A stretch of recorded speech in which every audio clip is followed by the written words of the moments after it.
Greetings, brethren, in the wonderful name of Jesus Christ. This is Pastor SIBIYA speaking all the way from Moy River, KZN. Just want to quickly talk about ministry ethics, okay? I think this will be a short live. Haven't done one in a while. Yeah. So I just want us to discuss a few issues that will really help us to walk in integrity, to walk in purity, and to walk blamelessly before men. Since we are going to minister to people, we need to make sure that we carry ourselves out in the correct manner. We don't give the people we are supposed to minister to, whether it's a church, whether it's unbelievers, a reason to doubt that we are sent of God. Okay, so there's a few things that I want to talk about. So I'm going to talk about ministry ethics. Obviously, my list is not going to be exhaustive. I've only got about 5 points, but I think there are 5 major important points here that I just want us to help each other on as ministers. I believe they will be really be useful if you can just apply them. Okay, so the first one. So ethics in ministry. These points are not written down, my fellow brethren.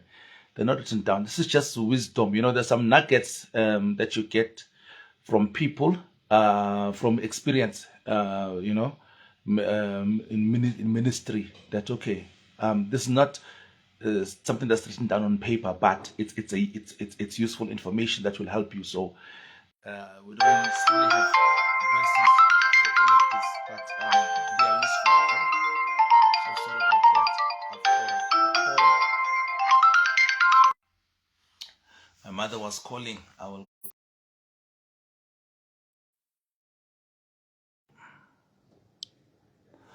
Apologies concerning that call. My mother was calling. I had to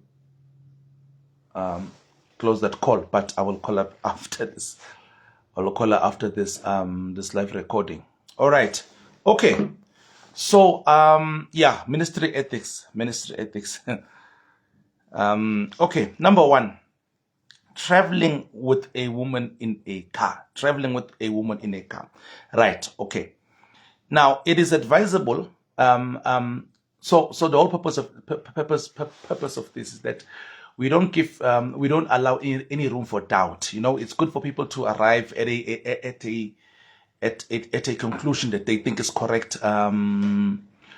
But on our side, it is always good to make sure that we are always blameless. We don't give people any reason to doubt, to question, you know, to be suspicious, you know, of us.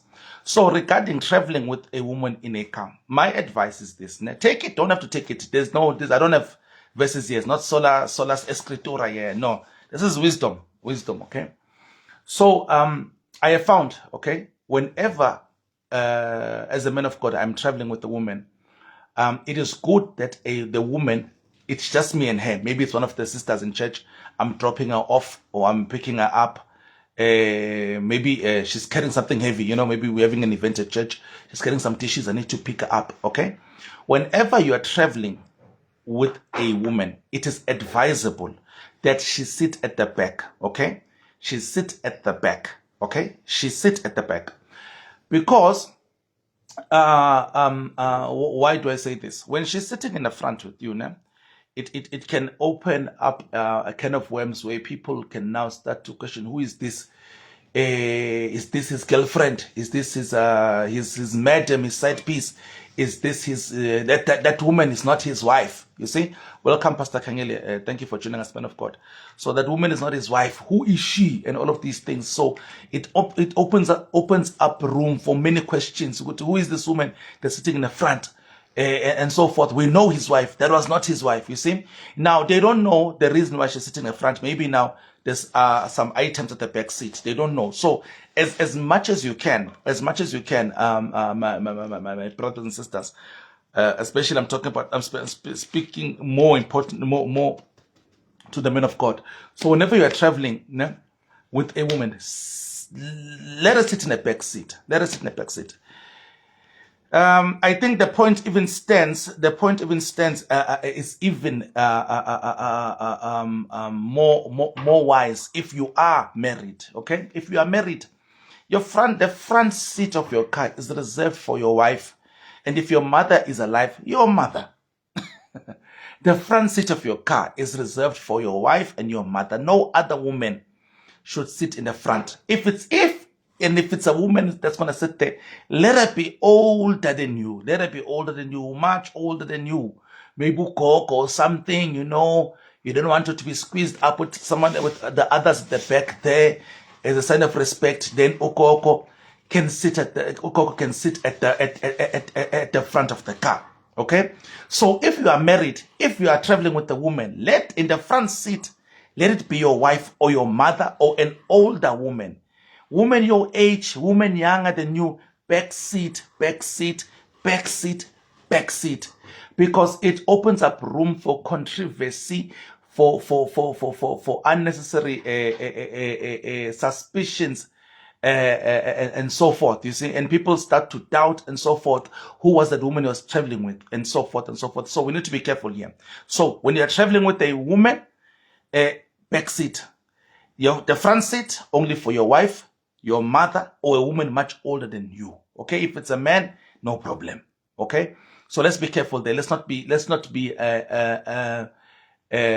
careless in that regard. Sometimes you'll find women who will test you in this regard. They say, how can I sit in the front? There's no one in the front. Why can't I sit in the front? Don't allow them. You need to have set boundaries in this regard. So that's the first one. Okay.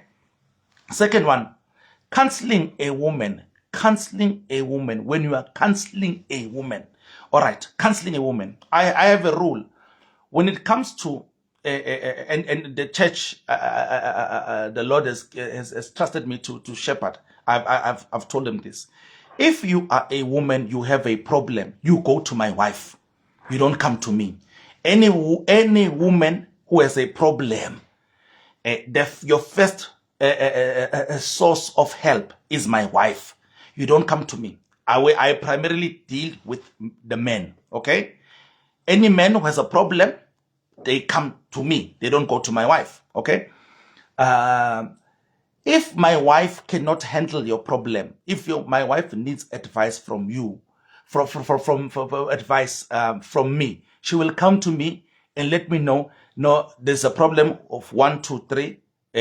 What do I do in this case? Then I will advise her accordingly, and then she'll get back to you.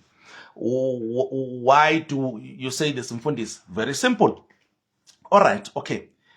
Firstly, the woman in your church should know that they should be comfortable with talking to your wife, and your wife should be approachable. Okay. Secondly, there are certain issues that are sensitive, whereby a woman should not be discussing them with a man. And being a pastor, you are a man. Now, being a pastor doesn't mean that you are no longer a man. So now, let's say now the lady is having an issue, of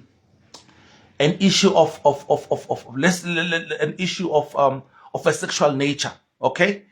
Then she's coming to you now and telling you this problem. I have a certain sexual issue that I need help with. That you please could pray with me. You understand?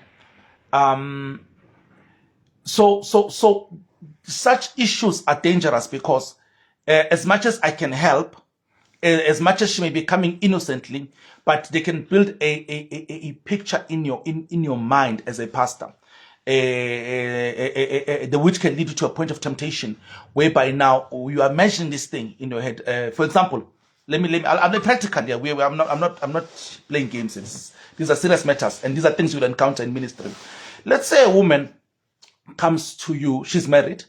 He says, Pastor, I want to talk to you concerning my marriage. Okay, talk to me. What's going on? And she says to me, I'm having a problem with my husband. My husband is not satisfying me sexually. I'm not sexually satisfied. Okay, what do you mean? What's going on? And she has to get into the details. She has to get into intricate details because of 1, 2, and 3, and 4. I'm not, this. Now, this gives us that puts a certain picture in your mind. It puts a certain that puts a certain picture in your mind. It, so apologies, Basalan. Another call there. Another call. Let's continue, please. So it puts a certain picture in your mind. It puts a certain picture in your mind regarding the situation. You know, those things she told you, your husband cannot satisfy her in bed. And then the devil can use that to tempt you. Or you find that she's coming to you, she's at a point of weakness. She's coming to you in that regard. She's at a point of weakness. So it can be a dangerous situation whereby now you are tempted, okay, you know. And some of them, they come to speak to you without the permission of the husband. And you find that when the husband finds out, he's angry, it becomes an issue of contention, because now she came to speak to you about a sensitive issue regarding what happens in a bedroom without his knowledge, without his consent. So it would be better if he spoke to your wife and not to you. You understand? So you need to be careful in such matters. You need to be careful in such matters. You really need to be careful. Whereby when it comes to problems, sometimes even people who are not born again will come to who ask for counseling. They ask you to counsel. So if it's a woman, she must go to your wife. If your wife feels you need to be present, okay, you let your wife and yourself be present in that counseling session. Don't go and counsel a woman alone. As a man of God, do not counsel any woman alone in a private area, in a room, in church alone, because that can open the door for possible accusations, for possible temptations, for possible misrepresentations of what you are doing in ministry. Those kind of tendencies are questionable. I would also be advised, be careful of the lady who does not want to be counseled by your wife. Be careful of the lady who does not want to first speak to wife, who insists on speaking to you. The lady who insists, I want to speak to the pastor, I want to speak to the man of God, I don't want to speak to his wife, I want him. Be careful of such a lady. Be careful. So set those boundaries. Let the ladies, let the men know in church. Any lady who has a problem, the first point of contact is the wife. The second point, if a man you have a problem, the first point of contact is the pastor. If the wife does not know what to do, she needs advice, she will consult the pastor, he will tell her what to do. If there's any laying of hands that needs to be done, any deliverance that needs to be done, any counseling that needs to be done by the pastor personally, you need to let your wife be present, or let another male in leadership be present, let another female in leadership be present. Don't do it alone, because this opens up room for accusation. Even in medicine, you know, this thing is there in medicine. In medicine, there's a principle of when a lady comes to a male doctor, and he has to do a physical examination of the genitalia. Let me put it like that. It is advisable that there be a chaperone present. A chaperone is another person, whether male nurse or female nurse or another doctor, to be present during that sexual examination, so that there is no room for accusation to say that he touched me inappropriately. He said this. There was some sexual advances. There was some sexual entendres that were done. Some just suggestive words and so forth. So that backs you up. You have a witness who was present to back up that, you know what, nothing sinister was done during this counseling session. Nothing was done, nothing was said, you know, that could be misinterpreted as an advance by the man of God. So let's not try and be superheroes when it comes to sexual matters. Us trying to counsel ladies alone in private places, telling your wife, no, stay at home, I don't need you for this one. Any sexual issue regarding any lady, born again, not born again, let your wife be the first point of contact. All right. Okay. Number 3, laying on of hands. Okay. Laying on of hands. Ministry ethics. Laying on of hands. This is also very important. So when we're laying hands, Basalwan, we know we lay hands on both males and females. We lay hands on both children. We lay hands on our peers. We lay hands on people that are older than us. Okay. Maybe different things can be said regarding all of those groups. Maybe but I want to focus on the one of women. Okay. Or let me say this: when you're laying hands on an older person, if it's a man, do not lay your hand on top of of another man's head. Do not lay your hand on top of another man's head as a sign of respect. Do not lay your hand on top of another man's head as a sign of respect. Okay? Yeah, I don't have a verse, no sola escritura, but I'm telling you, it is wisdom, it is respect. Do not lay your hand on top of another man's head. Okay? And if you feel that's what you need to do, then ask for his permission. Do it with his permission. Don't do it without asking for his permission, because that can be interpreted as disrespect. Greetings to Pastor Matoli, greetings to Pastor Siebani there. I greet you, men of God. So you don't do that. Okay? For a woman, it may depend. You can lay hands maybe on the shoulder and so forth. Okay? But now, the one I wanted to dwell on is the one of laying hands around the waist area. Okay, it could be sometimes you're praying for someone, you're saying someone with the issue that's in the waist area, in the genital area, in the reproductive area. Okay, could be you praying for someone with bleeding, praying for someone with fibroids. You could be praying for someone with cancer of the ovaries and so forth, what not, anything to do with the reproductive area. Okay, so there's some people who will say there's different views on this point. Some people say it doesn't matter where you lay your hands, you can lay it on their head, even if the problem is in the waist area. It doesn't matter. Okay, and they'll say, others will say, no, I have to lay hands on the particular area where the problem is. Well, in that regard, we need to be careful of saying we want to lay the hand where the particular problem is, because sometimes that area is a sensitive area. So in that kind of situation, what do we do? What do we do? We have several options. One, we can lay hands. We can hold the person's hand. If you can hold the person's hands, you can lay on their forehead. You can lay on their shoulders. Okay. If you feel you need to lay close to that area or on that area, it is also advisable have another lady, maybe one of the ushers. Okay, I've seen this done in different ways. Okay, I've seen some people putting their hand like this. Let's say they laying the hand on the abdomen, right, in the abdomen around the umbilical area. Okay, then I've seen some people put their hand like this. Okay, with just this finger touching, with just the middle finger touching that particular area. Okay, I've seen that. All right. Baby, disconnected. Thank you. Sorry about that. I was just connecting the Wi-Fi connection. So some people, I've seen people just put one finger, just like this. Okay, one finger. All right. I don't personally see a problem with that. On the other hand, there's another method whereby you ask the usher to put the hand on that area, and you put your hand on top of the usher's hand. That's another method you can use. But for us to insist that no, we're gonna put your whole hand on that area, on that area where the problem is, knowing that it's a sensitive area. Maybe this person has breast cancer, and now suddenly you insist on putting your hand on that breast. To people who are watching you, it might be misinterpreted. Your heart may be right, your motives may be right.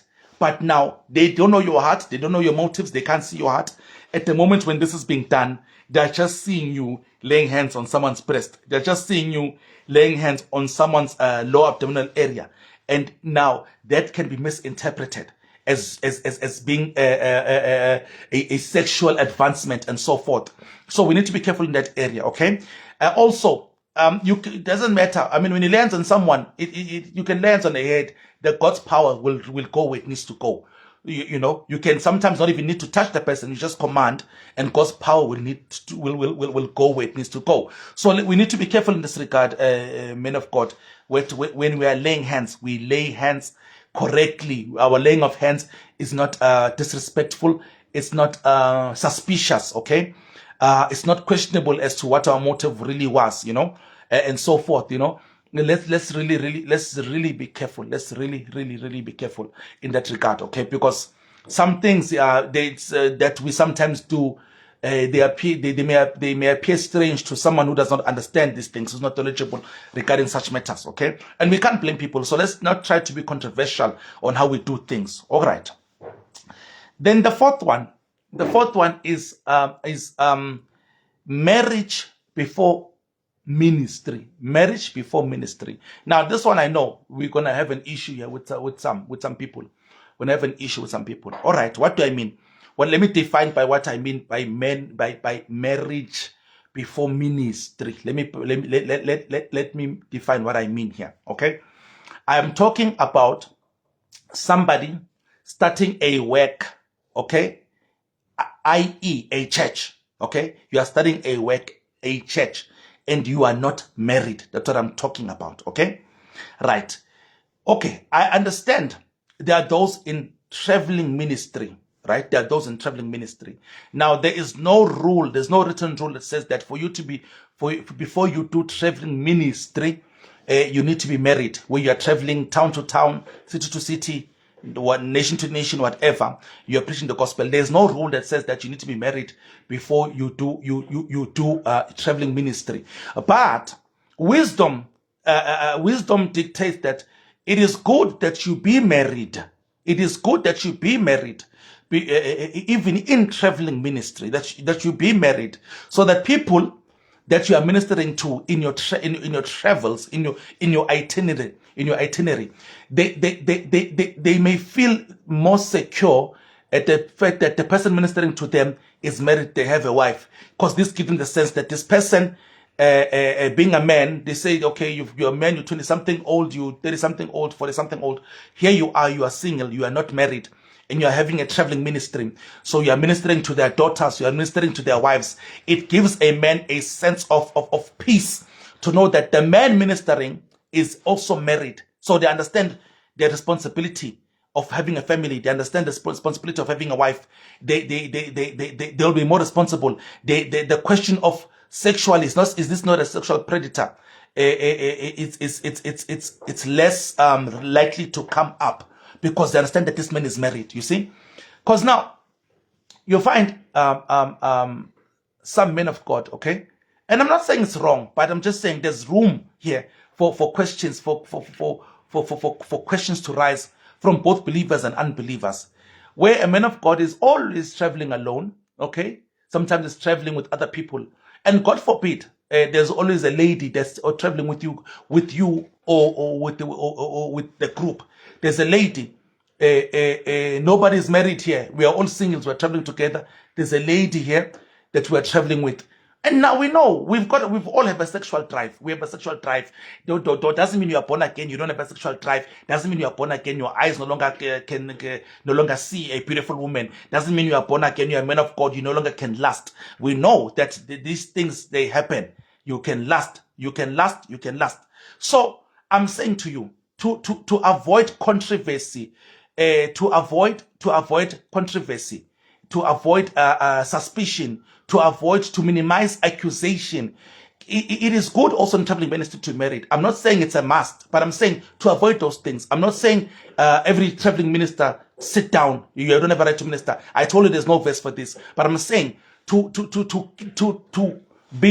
give the people who are ministering to a sense of peace. You understand? A sense of comfort. It is wise. All right. I was just passing by, talking about the traveling ministry. Okay. Now, let's talk about the church. Okay.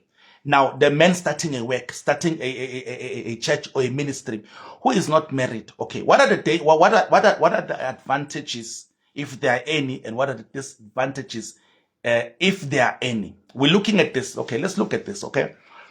Firstly,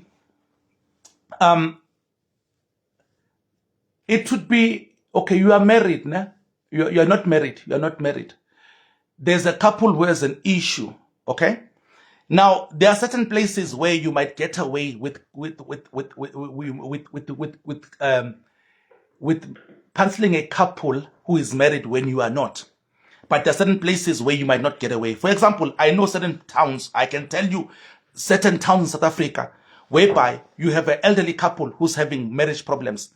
You are a young pastor. I'm in my 20s, for example.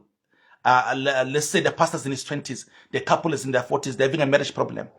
And then you are their pastor, you are not married. And you have to counsel these people.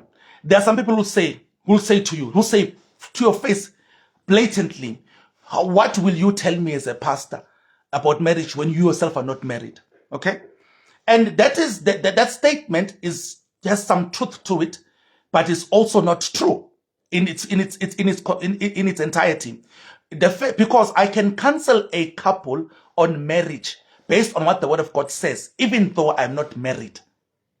Let me repeat that. I can counsel a couple on marriage, even though I myself am not married, just based on what the Word of God says. I will go to the Word, where the Word says this and this and this and this, and I can counsel them on that.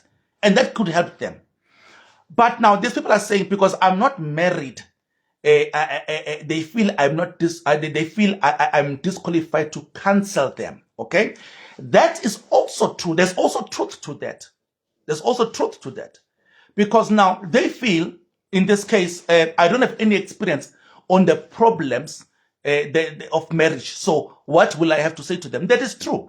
So it is one of the reasons why, if you're gonna start a work that you are that the Lord is holding you responsible for, accountable for, that you be married, so that it puts you in a position where you can actually address married couples and those who want to get married, not only from a position of scriptural knowledge, but also from a position of experimental knowledge of what of what you've went through, of what you've seen in marriage. You understand? Not just from a scriptural knowledge, but also from experimental knowledge. Okay, because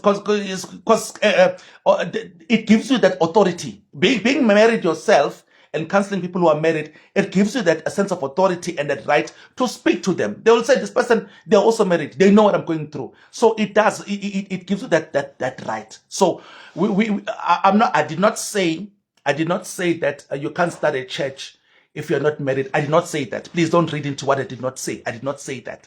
I see someone wrote here, was Titus married and Paul? No, they were not married. You understand? They were not married. But we need to be careful now, just to say they're not married, that we don't need to marry, that you'll be making another error if you go on the other extreme. You understand? Because if you are not going to be, if you say you're not going to be married and be in ministry, start a work, then there's the danger of one point of what I've just mentioned. There's that area. Okay, that's one point. Point number 2, why you should get married before you start a work. Okay, it goes back to the first point I started, the second point you mentioned of counseling a woman. Again, pastors, I repeat this. There are certain issues that are sensitive that can cause you to stumble as a man of God when you hear them. There are certain issues that will need a woman, being your wife in this case, to address them. If the wife is not there, it might have to be an elderly woman in the church, one of the elderly mothers that you trust, because you dealing with that situation can lead to a point of temptation, can lead to a point of lustful thoughts, can lead to a point where you end up getting into a sexual advancement.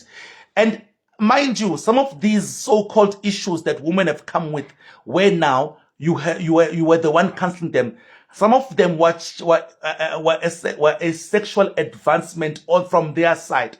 They came to you deliberately with a sexual problem, hoping to entice you, hoping to seduce you using that situation. So we are saying to avoid such situations.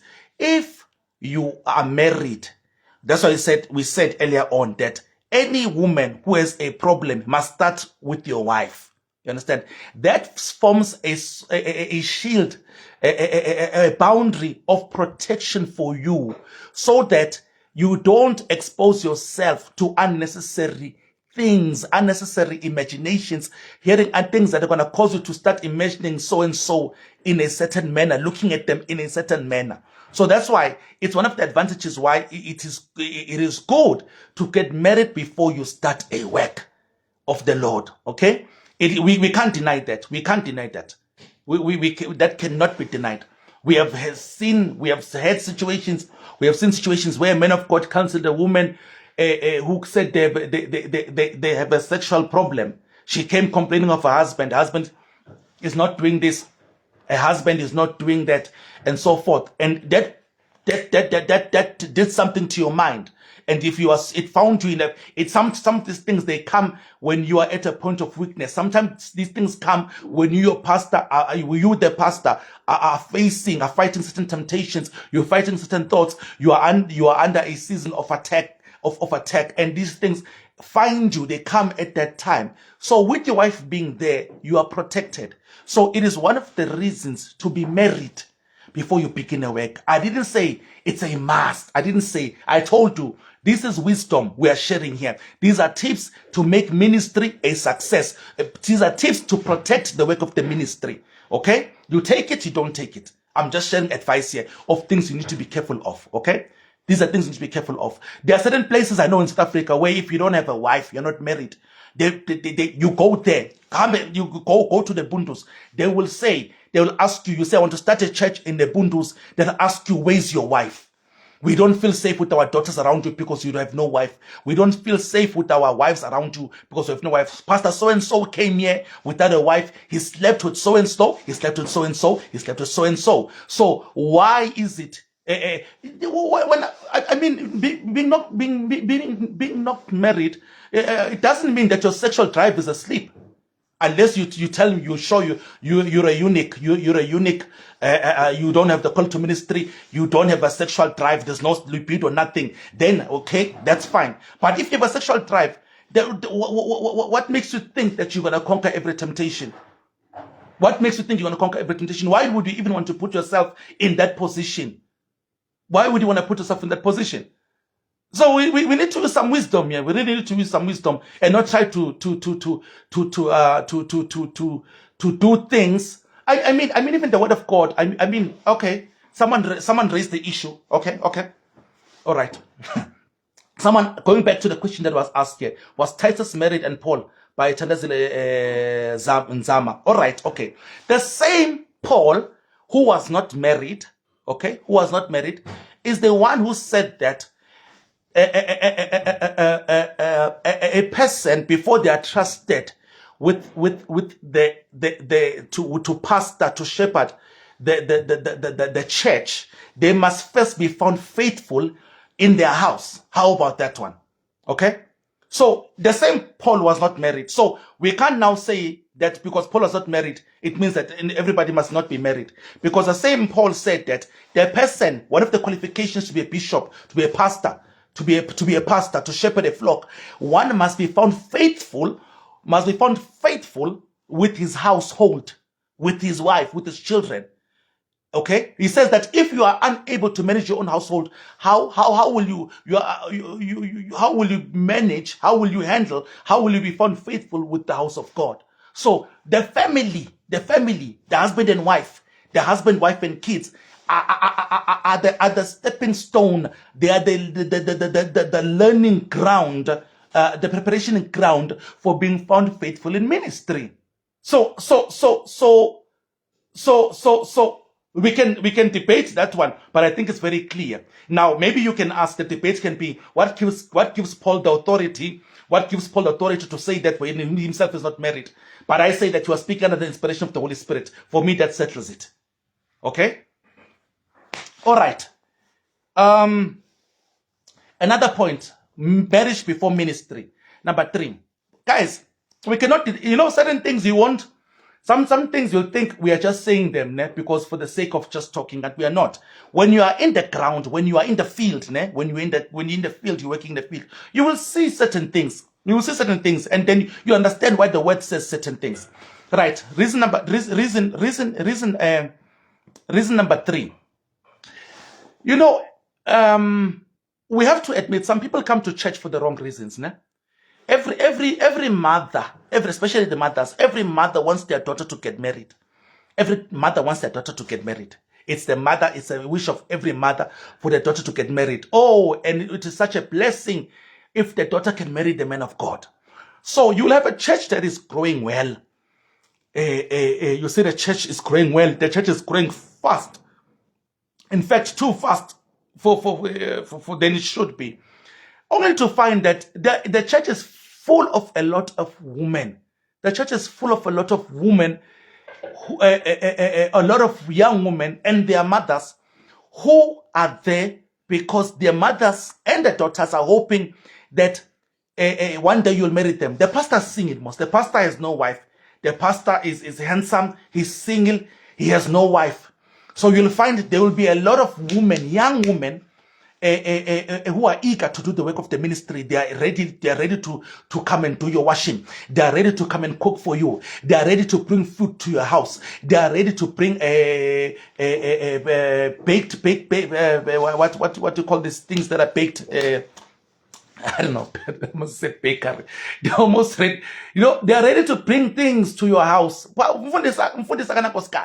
So they know that there's a need. You have dirty clothes, you have dirty laundry. So they'll come offer. Now you have a woman, a single woman coming to wash your clothes at your house in the morning. You have another one who's going to come and iron. You have another one who's going to come and clean. Because you have no wife. And then that opens you up to temptation. Some of them are coming to your house, they are dressed inappropriately. And then they are coming here. They are coming. They are coming. You seeing them there. You are sitting here. One is bending there. She's bending. She's cleaning there. And then you are being exposed to these temptations. And then you end up fornicating. Because you have no wife. So when you have a wife, you are protected from all of these things. You are protected from all of these things, all of these temptations. Why would you not want to have a wife? Why would you start a work without a wife? Women are coming to a house. This one is coming, bringing this food. That other one is coming. And all of these women are hopeful. They are hopeful that you will pick them. They all want to show you that they are potential wife material. And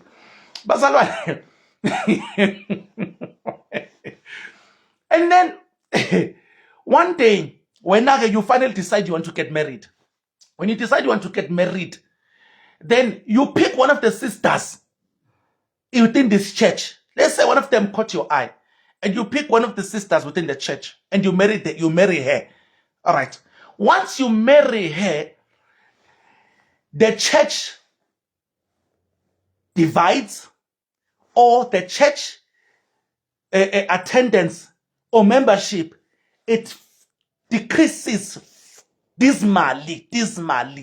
You move from an attendance where you had 150 people, you move to an attendance, you move to 45 people, because you had women who knew you were single, mothers who knew you were single, who are coming there with their daughters with the wrong motive, not coming there for Christ, not coming there for God's word, but coming there to advertise themselves to you, hoping that you'd pick one of them.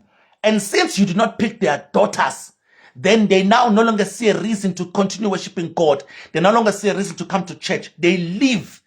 They now go to the church where they really want to go to. Maybe the church where there's another single pastor. They're going to try it there. Because when you were single, had you started ministry with a wife, you know that every woman is coming there. They're almost, we can guarantee that they're coming with the right motive. Even though some think that even though you're married, they can even though some think that even though you're married, they still come with the motive of thinking that they can replace you and they can replace your wife or displace your wife, whatever. You know, they come there to be a source of temptation and whatnot. So, but I'm saying to you, had you started with the wife, it would decrease this problem. Okay. Someone once said, I was speaking to a friend of mine. He said to me, this was a point he made. Okay. I don't want to dwell on this point. I'm just going to mention the point. I'm not mentioning my view. I'm not saying this is my view. I'm not saying I agree or disagree with him. I'm saying this is just what he mentioned. He said to me, you know, we're talking about this issue. This is what got me thinking and inspired me to do this live session. He said to me, you know, SIBIYA, you know, even to take a woman in your church, it is wrong. You should be taking outside, because when you are excuse me, Basalan, sorry about that. You are eating from the flock. He said you are eating from the flock. You are eating from the flock. So Those women, they trusted you. They looked up to you as their leader. They looked up to you as their pastor. They trust you. They look up to you. They respect you. You being their leader and taking amongst those who are following you. It's you taking advantage of your authority, of your position. You are eating amongst your own flock. You are taking amongst your own flock. It's not right. That's what he said. Whether you agree with him or disagree with him, that's for you to decide. I was just telling you what he said. What I did say to him though, I said, I asked him, but don't you think doctrinally it would be an advantage, since that lady has been sitting under your teaching, under your preaching? There will not be a conflict of doctrine. Whereas there would potentially be one if had you taken or chosen a wife from another church. Okay, he noted that point. Okay, that's just a point that I raised. Say, okay, I understand. You say you're taking from the flock. It's not right because of the points that he raised. So I'm just mentioning it as a point. Okay, whether you agree with it, disagree, you decide. I'll just mention what he said. Okay. So now you took one amongst the church. You chose a wife amongst the church, and the church scattered after that. Because as a pastor, you started ministry without a wife, and then when you wanted to get married, you chose one within the church, and then the rest of the women who are hopeful, or who are waiting, who are that and hoping that you would pick them, then they leave the church. Right? Let's say now, you don't pick a wife within the church that you are pastoring. You go and take a wife from another church. Okay? Let's say you pick a wife from another church. All right? Again, we will still have a problem. We will still have the same problem with a possible church split, of a possible decrease in in membership, in attendance, based on the fact that you have women in the church and their mothers who are saying, oh, the pastor must pick my daughter. They will tell a daughter, join the worship team. They will tell the daughter, join the ushering team. Serve there. Cook for the man of God. Take food for the man of God at his house. Go clean for the man of God. Go offer to do the man of God's washing. Go offer to do the man of God's ironing. Just go serve the man of God. Whatever the man of God wants, do it. Even if the man of God wants to sleep with you, sleep with him. If the man of God advances at you, don't deny. Just let him sleep with you. It will increase your chances of marriage. So some of them are coming with that motive. I'm not saying all of them. But now you decide to get married, pastor. And you choose a wife from outside another church. Okay, you are bringing a woman that they don't know from another church into this church. And on a Sunday, you're gonna stand up and say, Bazalwane, I have an announcement to make. I'm getting married on particular day. You are all invited. You are all invited. I'm getting married to so and so from so and so church. You will have a church. You might have a possible church split. You might have a possible decrease in the number of attendance in membership, because now they'll ask themselves, who is this woman? Where is she from? When did they meet? What did he see in her? What does she have that our daughters don't have? What can she do that our daughters can't do? Why did he choose her? What's so special about her? And then those who came with the wrong motive, they will leave. But I am saying to you, my pastor, this can be avoided if you get married before you start the work of ministry. So that you know, those women who are coming to the church, those women who are working, they are coming there with correct motives. So that you yourself are not put in a position where you are vulnerable, whereby now women are coming, different women are coming at different times. They are bringing you cooked food. Some of them can even, this can even open you up to witchcraft. Bazalwane, can often open you up to witchcraft. A girl is coming at 8 o'clock here. She's bringing food. She's wearing something enticing. She finds you at a moment of weakness. She comes in. Next thing, she's dishing for you. Next thing, you are talking. Next thing, the conversation escalates. Next thing, you have fornicated. So a woman is coming to wash for you. She's coming at 7 o'clock. You just waking up. You understand. She says, let me change your bedding. Next thing she's bazalwane. Why put yourself through that? Why put yourself through that? Why put yourself in a position where it's easy for you to get tempted? Why not get married first, then start the work of the Lord? Huh? Then start that ministry. What's so difficult about that? I know some people will contend, but I'm saying, do you see this danger? There's so many things, Barcelona. Having a wife protects you from a lot of things. Having a wife protects you. Sometimes your wife will see things that you're not seeing. You may look at some things innocently, but woman to woman, your wife can see, there's something here. There's something you need to be careful of here. So that's all I'm saying. That's all I'm saying, Basalan. I'm saying let's be careful when starting the work of the ministry. It is good to get married. It is good to marry. I didn't say it's a must. Okay, you can come with Titus was not married. You can come with Paul was not married. But I'm telling you, you will encounter problems. You will encounter problems. Some people say you can't cancel me. You are not married. What you gonna tell me about marriage? You can't cancel me. Women will take advantage that there is no wife. They come to you with sensitive problems that are supposed to be addressed to your wife if your wife was in a picture. People, certain communities will not allow you to even start a church in that area that God has called you to go because they don't trust any pastor who's not married with their wives. Some husbands, they won't say, some husbands will say to a wife, you can't go to the church. That man is not married. That man is not married. I don't trust him. We don't trust him. There's no wife. We can't trust him. There's some men. No. Some men will say, no, you can't go to the church because that man is not married. That man has no wife. You know? You understand? You can't just Basalwan. For me, it's simple. It's simple unless maybe you actually want to encounter these problems that I'm mentioning here. We are trying to save you problems here. Unnecessary attacks, unnecessary church splits.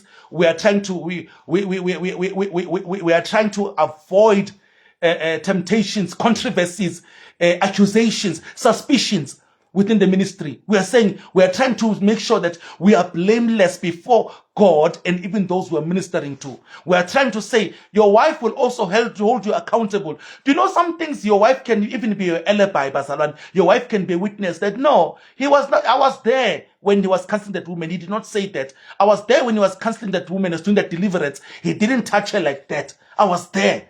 You know?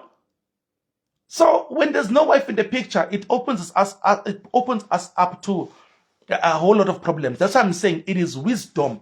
It is wisdom. I don't have a verse that says you must get married before you get into ministry. The one that I mentioned is that Paul said that the man must be found faithful with his family, that is his wife and children, if children are in the picture, before he can be put to be in charge of the house of the Lord.